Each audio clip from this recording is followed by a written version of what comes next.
जय हिंद साथियों, कैसे हैं आप सब। मैं उम्मीद करता हूं आप सभी जागरूक होंगे, सतर्क होंगे एवं सुरक्षित होंगे। साथियों, इन दिनों अपराध जगत की बात करें तो साइबर अपराध, साइबर ठगी सभी अपराधों से ऊपर चला गया है। इसका कारण यह है कि इसमें घर बैठे आपके साथ अपराध कर सकता है, आपसे ठगी कर सकता है और इसका जरिया आपका मोबाइल है। और यहीं से साइबर अपराधी आपसे जुड़ते हैं और आपके साथ जितने भी तरह के साइबर अपराध हैं वो कर लेते हैं। तो ऐसे में आपको इन बातों को जानना पड़ेगा कि आखिर साइबर अपराधी कैसे आपसे जुड़ते हैं, कहां आपसे गलती कराते हैं और फिर आप साइबर ठगी के शिकार हो जाते हैं। साथियों, साइबर फ्रॉड से बचने के लिए कुछ बातें आपको जानना अनिवार्य है।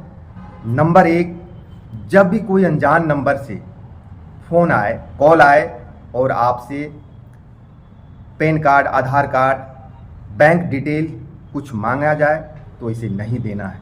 आपके एटीएम कार्ड, क्रेडिट कार्ड से संबंधित कुछ भी डाटा मांगे, ओटीपी हो चाहे 16 डिजिट या सीवीवी नंबर, एक्सपायरी डेट, कुछ भी नहीं देना है। दूसरी बात, ऑनलाइन लोन लेने की फिराक में कदापि नहीं रहें।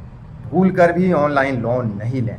इस प्रकार के लोन लेने के दरमियान आपसे पैन कार्ड, आधार कार्ड, आपका सेल्फी ये सब लेता है। साथ ही आपके मोबाइल में बहुत सारी चीज़ों का एप्लीकेशन पर अलाउ करा लेता है। आपका फ़ोन कॉल, आपका गैलरी, बाकी चीज़ें भी आपसे अलाउ करा लेता है और आपका सारा डेटा चोरी कर लेता है और बाद में इसी से आपको ब्लैकमेल करता है। सोशल मीडिया पर पार्ट टाइम जॉब के नाम पर ऑफर आते रहता है, एडवर्टीजमेंट आते रहता है। आप ऐसे एडवर्टीजमेंट के झांसे में कदापि नहीं पड़ें। दूसरा, ट्रेडिंग के संबंध में भी बहुत ऐसे साइट सोशल मीडिया पे रन करते रहता है और देख के आपको लालच आ जाता है। थोड़ा ट्रायल करते हैं। ट्रायल में शुरुआती दौर में आपको कुछ बेनिफिट भी दिए जाते हैं और आपका विश्वास जीत लेता है और फिर आप धीरे धीरे पैसा जमा करते जाते हैं, बड़ा अमाउंट जमा करते हैं और आपसे ठगी होता है। तो पार्ट टाइम जॉब हो, ट्रेडिंग हो, ऐसे प्रचार ऐसे अगर सोशल मीडिया पे आता है तो उसके पीछे आपको नहीं जाना है। जब भी कोई वीडियो कॉल करे तो उसे रिसीव नहीं करना है। यदि आप रिसीव करेंगे तो उसमें अश्लील वीडियो साथ ही साथ चला देता है और उसका स्क्रीन रिकॉर्डिंग कर दिया जाता है और फिर आपको कॉल आएगा कि मैं अगर आप इतना रुपया नहीं देंगे तो मैं इसे वायरल कर दूंगा या फिर पुलिस के पास दे दूंगा और आपके ऊपर केस कर दूंगा। और इस प्रकार से ब्लैकमेलिंग भी करता है और ब्लैकमेलिंग के बाद आपसे पैसे की भी ठगी कर सकता है। तो वीडियो कॉल, आप अनजान वीडियो कॉल को रिसीव नहीं करेंगे। जब भी आप कोई सामान खरीदते हैं किसी कंपनी से या कोई बैंक से संबंधित कोई बातें होती है और उसमें अगर आपका सामान मान लीजिए फ्लिपकार्ट या अमेजन से खरीदते हैं, उसमें कोई परेशानी आती है तो आप कस्टमर केयर खोजते हैं। कहाँ खोजते हैं? सीधे आप गूगल पे चले जाते हैं और उसका कस्टमर केयर नंबर खोज निकालते हैं और बात करते हैं और फिर आपके साथ ठगी हो जाता है। ये होता यूँ है कि गूगल पर फ्रॉडस्टर अपना फर्जी नंबर कस्टमर केयर के रूप में डाल दिया रहता है और आप सर्च करके उसी नंबर पे कॉल करते हैं और उसके बताए अनुसार आप काम करते हैं और आपसे ठगी हो जाती है। तो जब भी आप कस्टमर केयर नंबर की आवश्यकता आपको पड़े तो गूगल से कदापि सर्च नहीं करें। तो जब भी आपको कस्टमर केयर नंबर की ज़रूरत पड़े, आप संबंधित वेबसाइट, संबंधित ऑथेंटिक स्थान से ही आप उसका कस्टमर केयर नंबर प्राप्त करें। तो एक शब्दों में, गूगल से आप कस्टमर केयर नंबर ना सर्च करेंगे ना उसे निकाल कर बात करेंगे।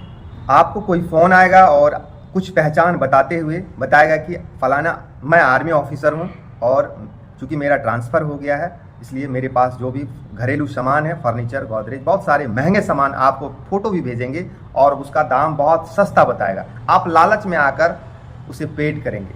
यह सारा साइबर ठगी का खेल है।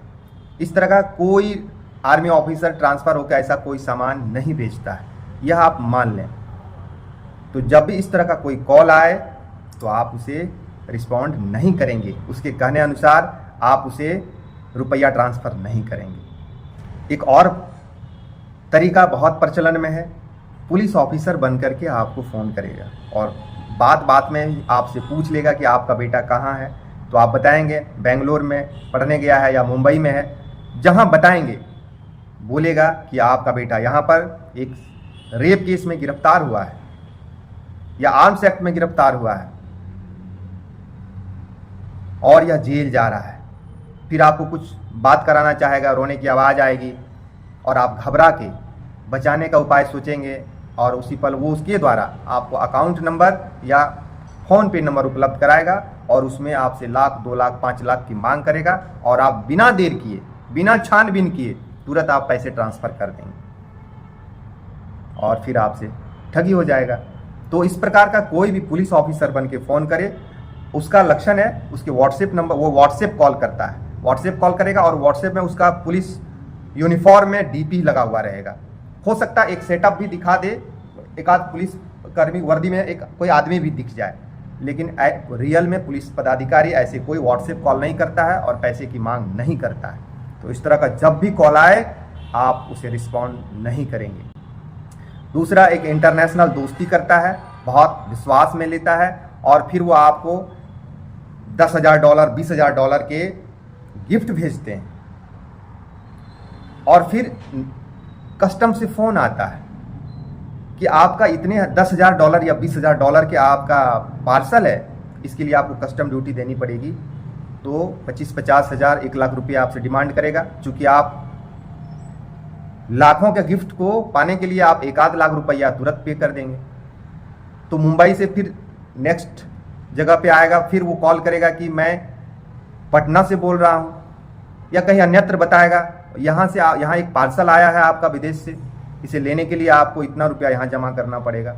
तो इस प्रकार से बारी बारी आपसे उस गिफ्ट, उस पार्सल के नाम पर आपसे लाखों रुपए का ठगी कर लेगा। तो आप ऐसे में भी दोस्ती करने में भी सावधानी बरतें, सतर्क रहें। और मॉडल्स भी बहुत चलन में है और इसमें बड़ा अमाउंट में जो है फ्रॉड होता है।